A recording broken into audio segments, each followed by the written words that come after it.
আসসালামু আলাইকুম সবাইকে। কেমন আছেন সবাই? তো আমি আসলে একজন ফুডি।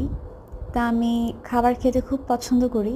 বাহির থেকে যখনই কিছু কিনি, যেই টাকা দিয়ে যতটুকু পরিমাণে আমি কিনি, আমার মনে হয় অতটুকুতে আমার পেট ভরে না।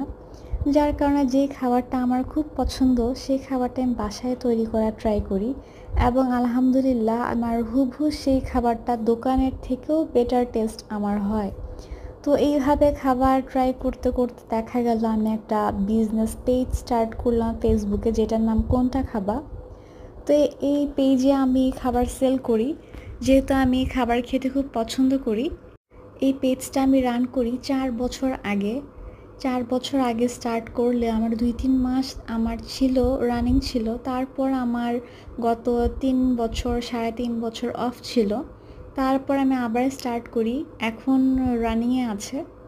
আমার এত খাবার বানানোর পরেও আমার মনে হয় যে আমার মানে ডেজার্টের যে ক্রেভিংটা, সেই ক্রেভিংটা আমার যায় না। আমার এত মিষ্টি খেতে মনে চায়। এখন বাজে রাত 1টা 16।